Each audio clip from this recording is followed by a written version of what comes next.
آئیے آج کے اس مضمون کو نبھانے سے پہلے اپنے نوجوان نسل کو بتائیں کہ شام کی تاریخ کیا ہے۔ شام بہت قدیم علاقہ ہے اور اس کو بعنوان جو ہے، اس کا نام جو ہے، تاریخ میں یہ کہا جاتا ہے کہ جناب نوح کے بیٹے سام جو تھے انہی کی نسل سے ایک شخصیت نے آ کے اسے آباد کیا تھا۔ سام نام ہوگا اور بعد میں تہذیب اور کلچر کی تبدیلی کے بعد اور یہاں پر مختلف قسم کی ریاستوں کی تشکیل اور مختلف قسم کی تہذیبوں کی تنزلی اور ترقی کے بعد اس کے نام میں تبدیلی آتے ہوئے یہ نام شام پڑ گیا۔ شام اگر ہم قبل مسیح اس کی تاریخ کو دیکھیں تو یہ رومیوں کی سلطنت تھی، رومیوں نے اسے آباد کیا تھا۔ بعد میں جناب عیسیٰ کے دنیا میں آنے کے بعد عیسائیت یہاں پر عروج پائی۔ نسلی یہ رومی تھے اور مذہبی طور پہ یہ عیسائی تھے۔ شام ایک زرخیز علاقہ تھا۔ شام میں اس دور میں بھی زراعت جو تھی، ایگریکلچر جو تھا، وہ شام کا مشہور تھا۔ شام کا ماحول، شام کی فضا، شام کا موسم بہت دل فریب ہوتا تھا۔ باغات، میوہ جات، پھل اس کے کثرت کے ساتھ دنیا میں پہنچائے جاتے تھے۔ یعنی کہ شام ایک ٹریڈ کا ہب تھا، ایک تجارتی مرکز تھا جس سے دنیا کے تمام ممالک تجارت کرنا چاہتے تھے، اور ہر ملک کے رہنے والے لوگ جب شام میں تجارت کے لیے آتے تو وہ اپنے اپنے ملک کی مصنوعات، اپنے اپنے ملک کی پروڈکٹس کو شام لے کے آتے۔ مثلا عرب کے لوگ اپنی کھجوریں لے کے آتے، یمن کے لوگ اپنی چادریں لے کے آتے، مصر کے لوگ جو ہے وہ اپنی خوشبو اور میوہ جات لے کے آتے، اور جب وہ شام میں آتے تو شام سے مختلف قسم کی اجناس اور مختلف قسم کی شام کی وہ پروڈکٹس لے کے اپنے اپنے ملکوں میں واپس چلے جاتے۔ اس انداز سے شام جو ہے جہاں تجارت کا مرکز رہا، وہاں یہ تہذیبوں کا مرکز بھی رہا۔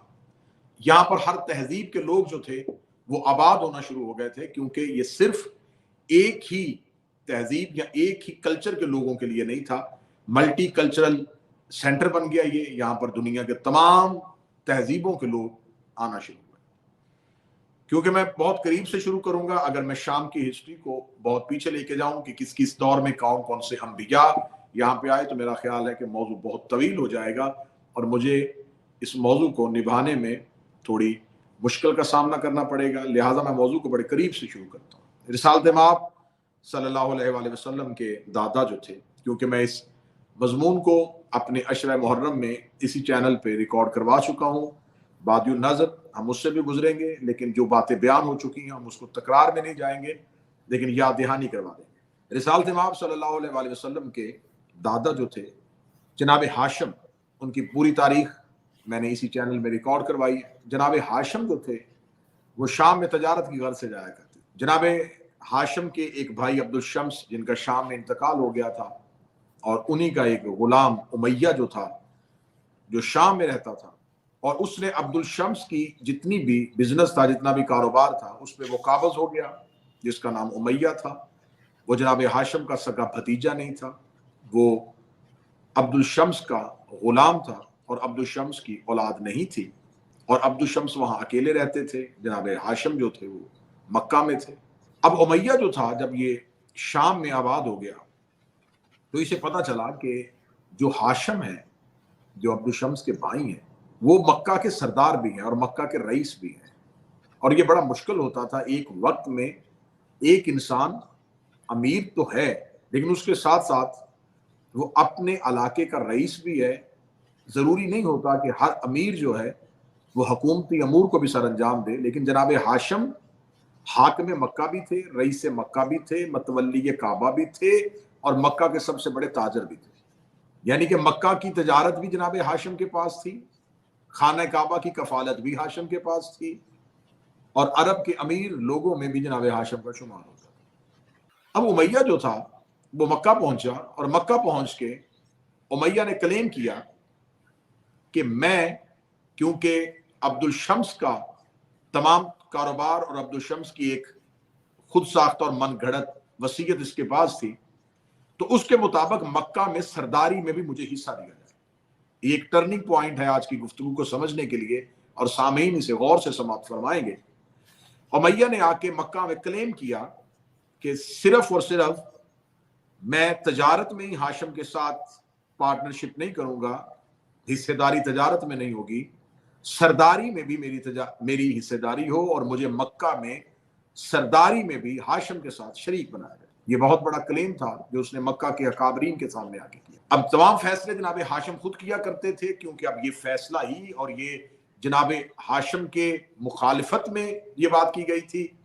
تو اب جناب ہاشم نے مکہ کے 3 بزرگ ان پر مشتمل ایک کمیٹی بنائی جو ہاشم اور امیہ کے درمیان فیصلہ کرے، جو ہاشم کے موقف کو بھی سنے گی اور امیہ کے موقف کو بھی سنے گی اور پھر بعد میں فیصلہ کرے گی۔ یہ تاریخی واقعہ ہے، یہ بلا تفریق کے مسلک و فرقہ میں آپ کے سامنے یہ تاریخی حقائق بیان کر رہا ہوں۔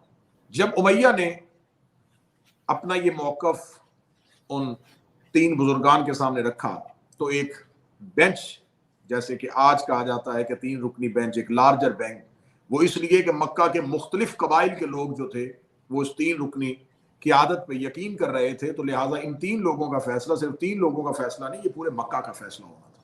تو ان 3 افراد نے دونوں کا موقف سننے سے پہلے یہ اعلان کر دیا کہ اگر تم میں سے کوئی غلط ہوا اور وہ اپنے موقف میں جھوٹا ہوا تو اسے 10 سال کے لیے مکہ سے بے دخل کیا جائے گا۔ 10 سال وہ مکہ میں داخل نہیں ہو سکتا، اس کی انٹری بین کر دی جائے گی، وہ مکہ میں نہیں آ سکتا۔ اور صرف 10 سال کے لیے مکہ میں داخلہ منع نہیں ہوگا، اسے 100 اونٹ بطور جرمانہ ادا کرنے پڑے۔ جناب ہاشم نے بھی اسے تسلیم کیا، امیہ نے بھی اسے تسلیم کیا۔ جناب ہاشم کے موقف اور امیہ کے موقف کو سننے کے بعد اس 3 بزرگان جو مکہ کے بزرگ تھے، انہوں نے یہ فیصلہ کیا، جو قبیلوں کے سردار تھے، ان سرداران مکہ نے یہ فیصلہ کیا کہ ہاشم اور امیہ کا تقابل بنتا ہی نہیں، ہاشم اور امیہ کا موازنہ بنتا ہی نہیں ہے۔ کہاں ہاشم کی بلندی، کہاں ہاشم کی خاندانی رفت، کہاں ہاشم کا کردار، کہاں ہاشم کی استقلال، کہاں ہاشم کے بزرگان کی محنت۔ تو امیہ جس کے بارے میں کوئی ایسی سند موجود نہیں ہے کہ عبد الشمس کے ساتھ اس کا کیا تعلق تھا، تو ہم اسے مکے کا سردار کیسے بنا سکتے ہیں؟ لہٰذا تینوں سرداروں نے امیہ کے خلاف فیصلہ دیا، اور فیصلہ دینے کے بعد جو بات وہ مان چکا تھا کہ 10 یا ایک روایت کے مطابق 12 سال کے لیے اسے مکہ سے بے دخل کیا جائے، اور اب یہ مکہ میں داخل نہیں ہو سکتا۔ یہ پہلا ٹرننگ پوائنٹ تھا کہ جب امیہ مکہ سے واپس شام چلا گیا اور جاتا ہوا 100 اونٹ بطور جرمانہ جناب ہاشم کو ادا کر کے گیا۔ جب 100 اونٹ ادا کر کے گیا تو جناب ہاشم نے اعلان کر دیا کہ یہ 100 اونٹ میرے اونٹوں کے ساتھ نہ ملائے جائیں، بلکہ ان میں سے ہر اونٹ روزانہ ذبح کر کے مکہ والوں کو کھلا دیا جائے۔ یہ جناب ہاشم کا اعلان ہوا، اور مکہ میں اس دور میں مکہ کی آبادی کو اتنی زیادہ نہیں تھی، ایک اونٹ اگر بنایا جاتا تو پورا مکہ آسانی سے وہاں سے کھانا کھا سکتا تھا۔ 100 اونٹ امیہ کے جرمانہ کے طور پہ دیے گئے، ہاشم نے مکہ والوں کو کھلا دیا۔ امیہ جا کے دوبارہ شام میں آباد ہو گیا۔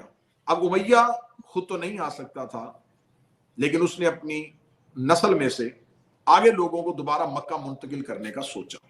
جناب ہاشم کی ایک شادی مکہ ہی کے ایک سردار عمرو بن زید کی بیٹی سلمہ خاتون سے ہوئی تھی۔ جناب ہاشم اپنی زوجہ کے ہمراہ شام ہی کا سفر کر رہے تھے۔ غزہ کے علاقہ میں جناب ہاشم کا انتقال ہو جاتا ہے، اور آج بھی جناب ہاشم کی قبر مبارک غزہ میں۔ جناب ہاشم کی زوجہ سلمہ خاتون جو مکہ سے جناب ہاشم کے ساتھ تجارت کے لیے شام جا رہی تھی، غزہ میں جناب ہاشم کی تدفین کے بعد وہ شام پہنچتی ہے۔ شام ہی میں ان کے ہاں ایک بیٹے کی ولادت ہوتی ہے جس کا نام رکھا جاتا ہے شیبۃ الحمد۔ جناب ہاشم کے چھوٹے بھائی جن کا نام مطلب تھا، جناب مطلب مکہ میں تھے۔ جب بھائی کی موت کی اطلاع پہنچی کہ جناب ہاشم کا انتقال ہو گیا ہے، تو مکہ والوں نے مشترکہ طور پہ آ کے جناب مطلب سے کہا کیونکہ آپ ہاشم کے چھوٹے بھائی ہیں تو لہٰذا مکہ کی سرداری اب آپ کا حق بنتی ہے۔ لیکن یہ ہے خاندان رسول کی عزت و توقیر کہ جناب مطلب نے کہا کہ میں اس وقت تک مکہ کی سرداری نہیں لوں گا جب تک یہ یقین نہ ہو جائے کہ میرے بھائی کی کوئی اولاد میں ہے یا نہیں ہے۔ اگر میرے بھائی کی اولاد میں سے کوئی ہوگا تو یقیناً مکہ کا وارث وہی ہوگا۔ جناب مطلب مکہ سے سفر کرتے ہوئے شام پہنچتے ہیں۔ شام جا کے خبر ملتی ہے کہ جناب ہاشم کے ایک فرزند جو جناب سلمہ خاتون کے وطن سے دنیا میں آئے، ان کا نام شیبۃ الحمد ہے اور وہ شام میں رہتے ہیں۔ جناب مطلب نے آ کے اپنی بھاوج جناب ہاشم کی زوجہ جناب سلمہ سے ملاقات کی، اور ملاقات کرنے کے بعد انہیں مکہ جانے کی خواہش کا اظہار کیا۔ جناب سلمہ خاتون نے مکہ جانے سے اپنی معذوری کا اظہار کیا کہ میں مکہ نہیں جا سکتی کیونکہ ہاشم زیادہ وقت شام میں گزارتے تھے اور شام میں ان کا تجارت کا سامان ہے۔ تو جناب مطلب نے پھر اپنا دوسرا عذر ان کے سامنے بیان کیا کہ اگر آپ نہیں جانا چاہتی تو یہ آپ کا فیصلہ ہے، لیکن مکہ بغیر سردار کے نہیں رہ سکتا۔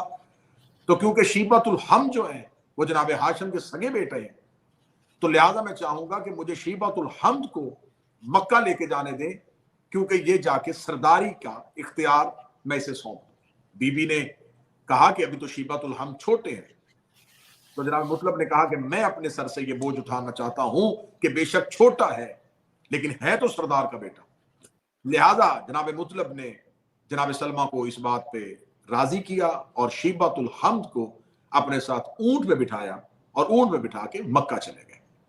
مکہ کے لوگ انتظار کر رہے تھے کہ مطلب واپس آئے گا اور آ کے اپنا اعلان سنائے گا کہ مکہ کا اگلا سردار مطلب ہوگا یا ہاشم کی اولاد میں سے کوئی ہوگا۔ مکہ والوں نے جب جناب مطلب کو آتے ہوئے دیکھا تو جناب مطلب شام کے وقت مکہ میں داخل ہوئے، رات ہو گئی اور صبح انہوں نے اعلان کرنا تھا شیبۃ الحمد کا۔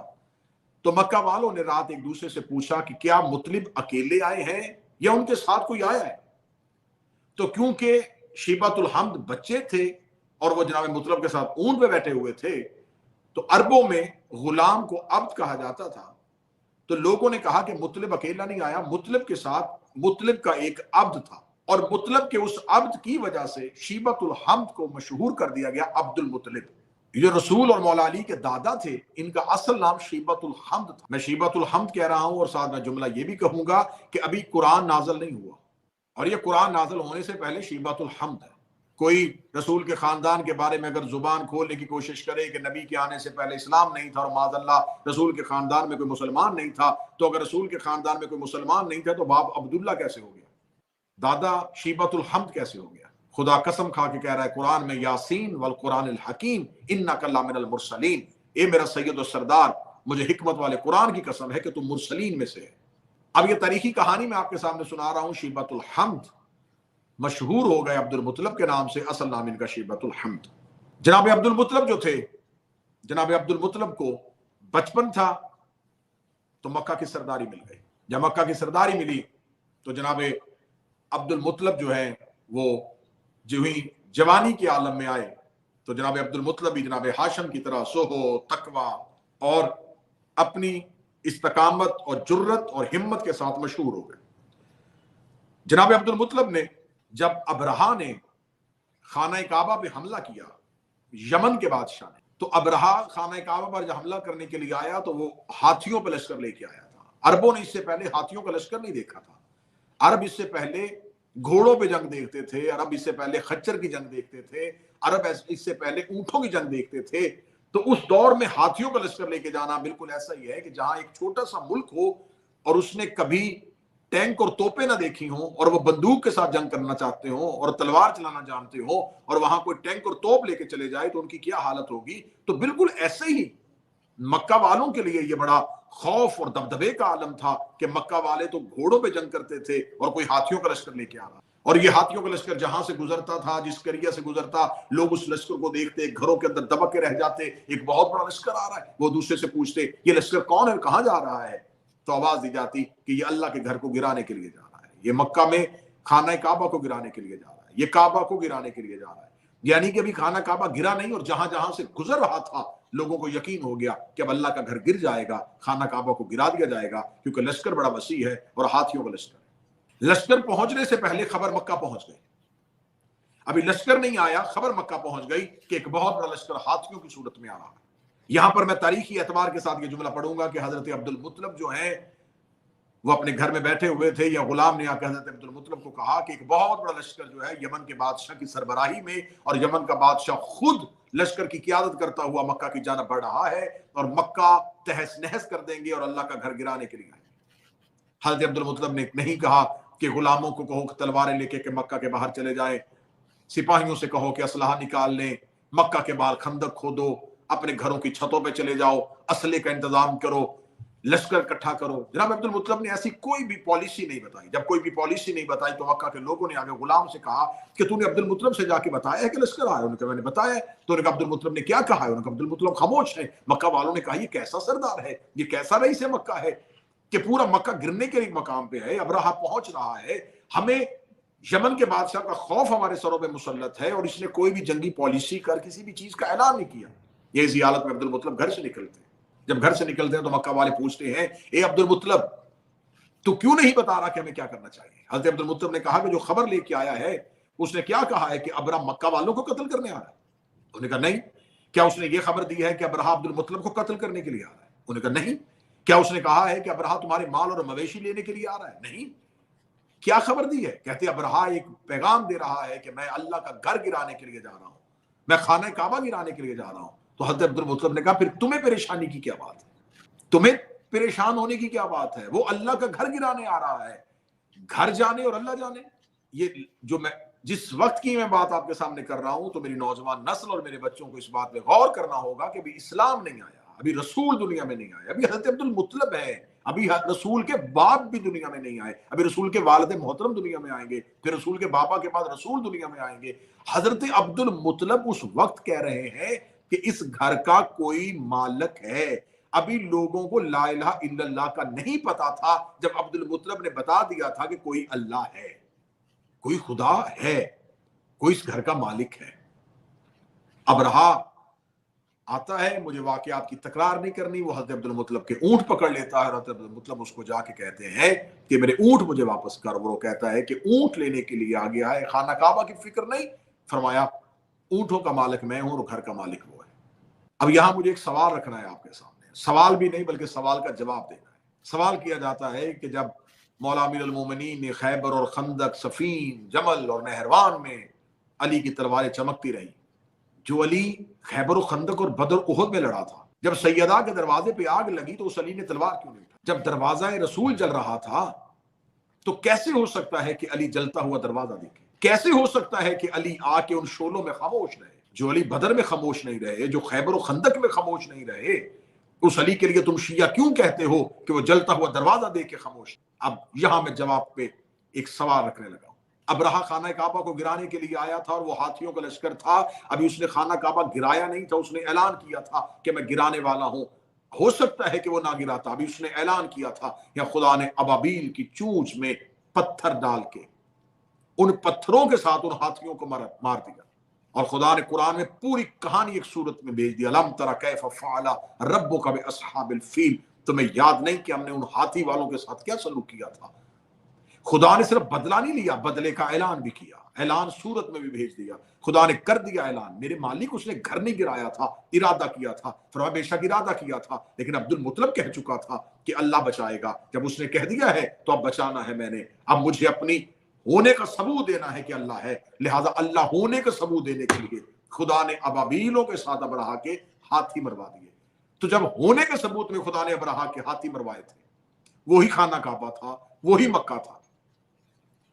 قتل امام حسین کے بعد 63 ہجری میں یزید جب واقعہ ہررک ہوتا ہے تو اسی مکہ میں آ کے اسی خانہ کعبہ کی دیواروں کو آگ لگائی جاتی ہے، اسی خانہ کعبہ پہ تیر برسائے جاتے ہیں، اسی خانہ کعبہ کی دیوار کو توڑا جاتا ہے اور خانہ کعبہ کے پردے کو آگ لگا دی جاتی ہے۔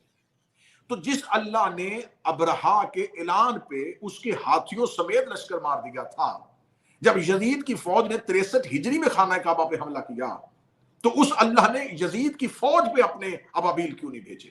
اس خدا نے اس وقت ابابیلوں کی چونچ میں پتھر کیوں نہیں بھیجے؟ کیا اس وقت خانہ کعبہ نہیں، وہ تو صرف اعلان کر رہا تھا اور یہ باضابطہ خانہ کعبہ کو نقصان پہنچا رہے تھے، تبرکات انبیاء کو لوٹ رہے تھے، دیوار کعبہ کو نقصان دے رہے تھے، غلاف کعبہ کو آگ لگا رہے تھے۔ تو جب سب کچھ ہو رہا تھا تو وہ اللہ کیوں دیکھ رہا تھا؟ وہ اللہ کیوں خاموش تھا؟ وہ اللہ کیوں نہیں بول رہا تھا؟ تو جواب یہی ملے گا کہ ابرہہ کے ہاتھی مارے تھے اللہ منوانے کے لیے، اور یزید کی فوج پہ اس لیے ابابیل نہیں بھیجے کہ یزید کا ظلم ظاہر کرنا تھا، یزید کی ظالمیت کو ظاہر کرنا تھا، اس کے لعنتی ہونے کو ظاہر کرنا تھا. تو اس کا مطلب ہے علی خیبر و خندق میں لڑتے رہے کیونکہ علی نے لا الہ بھی منوانا تھا، محمد رسول اللہ بھی منوانا تھا، اور علی جناب سیدہ کے دروازے پہ خاموش اس لیے رہے کہ ظالم کا ظلم زمانے کو دکھانا تھا. اب یہ جملہ جو ہے یہ تفصیلی طور پہ ساتھ آ گیا اور میں نے اس کی وضاحت کر دی.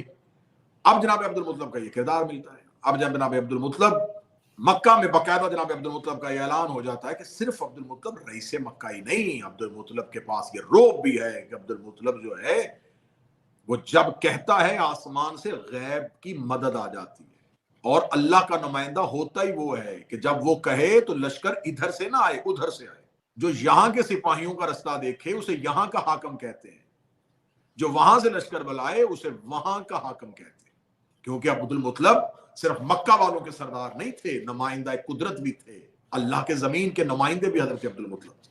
اب جناب حضرت عبد المطلب کے بارے میں یہ اعلان ہو گیا، مکہ والوں نے دیکھ لی آنکھوں سے کہ عبد المطلب صرف زبان سے کہتے نہیں، یہ کہتے ہیں اور غیب سے مدد بھی آ جاتی ہے. اب لوگ صرف حضرت عبد المطلب کے تلوار کے روب سے نہیں ڈر رہے تھے، زبان سے بھی خوف زدہ ہو گئے تھے. اب حضرت عبد المطلب دنیا جاتے ہوئے رسالت مآب کو جس کی گود میں دے کے جاتے ہیں وہ حضرت عبد المطلب کے بیٹے ہیں جن کا نام ابو طالب. اب حضرت ابو طالب جو ہیں وہ بیک وقت دو چیزوں کی حفاظت کر رہے ہیں، بیت اللہ کی بھی، رسول اللہ کی بھی. اللہ کے گھر کا تحفظ بھی ابو طالب کے پاس ہے، رسول اللہ کا تحفظ بھی ابو طالب کے پاس ہے، اور علی ولی اللہ بھی ابو طالب کے پاس ہے. میں پھر جملہ کہہ دیتا ہوں، بیت اللہ بھی ابو طالب کے پاس تھا، رسول اللہ بھی ابو طالب کے پاس تھا، ولی اللہ کی بھی ابو طالب کے پاس تھا. جو ایک وقت میں اللہ کی 3 امانتوں کا امین ہو اسے ابو طالب کہتے ہیں. اب یہ وہ وقت تھا جب اسی امیہ کی نسل میں سے ایک شخص مکہ میں آ کے آباد ہو چکا تھا جسے ابو سفیان کہتے ہیں. رسالت مآب پہ یہی ابو سفیان جو ہے وہ رسول پاک ادھر سے حضرت ابو طالب کے گھر سے اعلان تبلیغ کرتے ہیں، رسالت مآب تبلیغ کا اعلان کرتے ہیں، اور یہی ابو سفیان جو ہے وہ رسول کی مخالفت کرتا ہے. یہی ابو سفیان مکہ کے لوگوں کو اب رسالت مآب کے خلاف اکٹھا کرتا ہے. وہ کام جو امیہ کرنے کے لیے آیا تھا اور امیہ کو مکہ والوں نے 10 سال کے لیے باہر نکال دیا تھا، اب موقع مل گیا تھا کہ وہ بدلہ واپس لیا جائے. بات کو تاریخی انداز سے سنیے گا تو آج کی مجلس اشروں پہ محیط ہو جائے گی. ابو سفیان کی نظر میں دشمنی کا معیار تھا کہ میرے بزرگوں کو مکہ سے نکالا گیا تھا، لہٰذا جو میرے باپ اور دادا کے ساتھ ہوا تھا میں اس کا بدلہ لوں گا ہاشم کی اولاد سے. اور وہ رسالت مآب پہ عرصہ حیات تنگ کر دیتا ہے، اتنا تنگ کر دیتا ہے کہ مکہ کے لوگ ابو سفیان کی باتوں میں اس انداز میں آ جاتے ہیں کہ وہ کہتے ہیں کہ ابو طالب کی عزت بھی کریں گے، احترام بھی کرتے تھے، نسل ہاشم کی عزت بھی کرتے تھے، لیکن یہ کیا ہوا کہ یہ تو واقعی ہمارے خداؤں کو برا کہہ رہا ہے، یہ ہمارے بتوں کو نہیں مان رہا، ہمارے خداؤں کو نہیں مان رہا. لہٰذا ابو سفیان ایک مذہب کا کارڈ استعمال کرتا ہے. دشمنی مخالفت بنی ہاشم ہے، مقصد بدلہ لینا ہے کہ جو کام میرے باپ دادا سے ہوا تھا وہ میں لوں اس کا بدلہ، لیکن استعمال کیا جاتا ہے مذہب کا کارڈ. اور وہ اسی عداوت کو پورا کرنے کے لیے جو ہتھیار استعمال کرتا ہے اس ہتھیار کا نام ہے کہ مجھے کوئی ذاتی دشمنی نہیں ہے، صرف دشمنی یہ ہے کہ یہ ہمارے خداؤں کو برا کہتے ہیں. آج بھی یہی دہرایا جا رہا ہے کہ لوگ ذاتی مخالفت کے لیے مذہب کا کارڈ استعمال کرتے ہیں. حسد ذاتی ہوگا، استعمال مذہب ہوگا، کیونکہ مذہب وہ لیبل ہے جو بڑی جلدی لگایا جا سکتا ہے. اب ابو سفیان یہ بدلہ لینے کی غرض سے رسالت مآب پہ اتنا عرصہ حیات تنگ کر دیتا ہے کہ اسی رسول کو مکہ کے اندر ہی ایک پہاڑ کی غار میں جا کے پناہ لینی پڑتی ہے. یہ تقریر صرف اہل تشیع کے نہیں، ہر مسلمان کے لیے کہ وہ ایک لمحے کے لیے ذرا سوچے کہ یہ ساری کہانی کے پیچھے حقائق کیا تھے. صرف تاریخ سے جا کے اتنا سوال کیجئے گا کہ ہمارے رسول کو مکہ کے اندر ایک شخص جس کا گھر وہاں پہ ہو اور اس کو اس کے گھر میں رہنے نہ دیا جائے، اس کو اس کے گھر سے بے دخل کر کے اس ایک پہاڑ کے غار میں جا کے خاندان سمیت محصور کر دیا جائے، یہ کرنے والے کون تھے؟ رسالت مآب کو ایک غار میں محصور کر دیا جاتا ہے، اور اس غار کو آج بھی کہا جاتا ہے شیب ابی طالب. غار کا نام علی کے باپ کے نام کے ساتھ ہے۔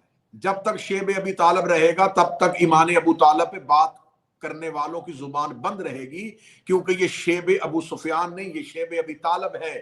بائیکاٹ کرنے والا یزید کا دادا تھا اور غار میں بچانے والا حسین کا دادا تھا۔ جس نے رسول کو محصور کیا وہ ابو سفیان، اور جس نے غار میں جا کے وہ شیب ابی طالب، ابو طالب کی گھاٹی مشہور ہی حضرت ابو طالب کے نام سے ہو گئی، اور آج بھی ابو طالب کے ایمان پہ بات کرنے والے بھی شیب ابی طالب کو شیب ابی طالب ہی کہتے ہیں۔ رسالت مآب پہ عرصہ حیات تنگ ہوتا ہے، رسالت مآب پہ اتنا عرصہ حیات کہ جو ہی حضرت ابو طالب دنیا سے جاتے ہیں تو اب رسالت مآب کو مکہ چھوڑنا پڑتا ہے، اور رسول جب مکہ چھوڑتے ہیں تو یہی ابو سفیان کہکا مار کے کہتا ہے آج میں نے اپنے باپ کا بدلہ لے لیا۔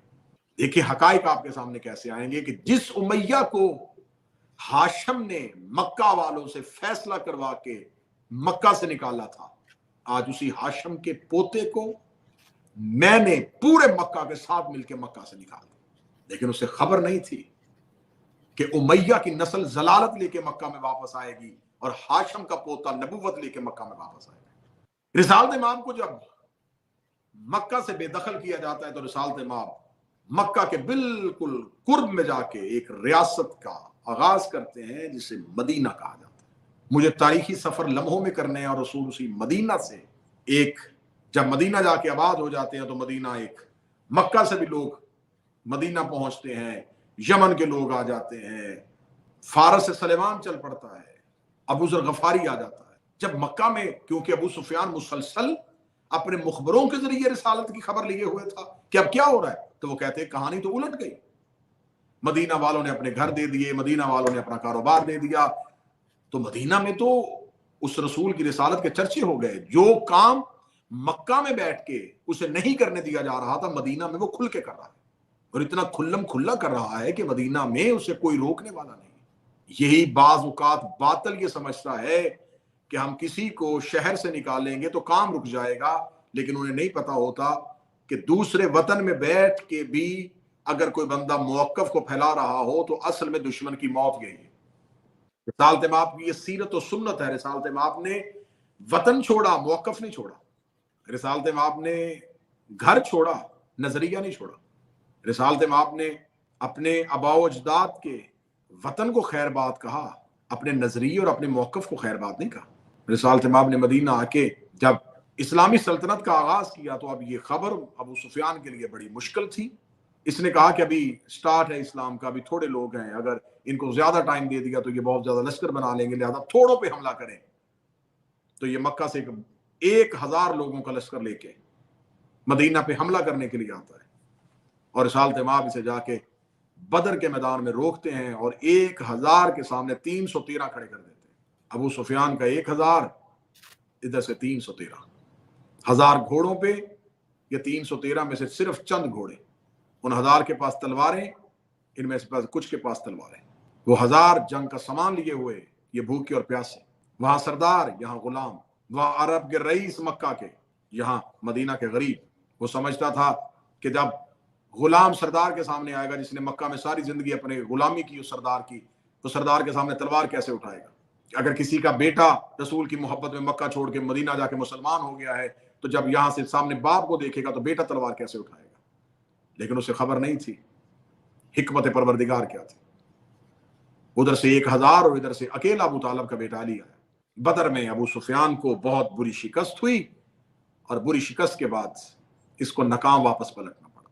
بدر کے بعد یہ اگلا مارکا احد کی پہاڑیوں میں کرتا ہے، لیکن بدر سے احد تک پہنچتے پہنچتے اسلام ہی کے اندر چند لوگ ایسے بھی آ جاتے ہیں جنہیں رسول کی سلطنت اور حکومت کا پتہ چلتا ہے تو وہ حکومت کے لالچ میں رسول کا کلمہ پڑھ لیتے ہیں۔ احد میں ابو سفیان کے لشکر کی سلاری خالد بن ولید کر رہا تھا، اور اسلام کے لشکر کی سپہ سلاری علی بن ابی طالب کر رہے تھے۔ احد میں ابو سفیان کا سب سے بڑا ساتھ شیطان نے دیا، ابلیس نے دیا، جس نے یہ نعرہ بلند کر دیا قد قتل محمد، محمد قتل کر دیے گئے۔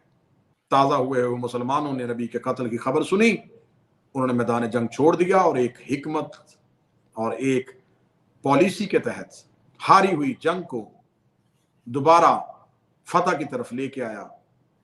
صرف ایک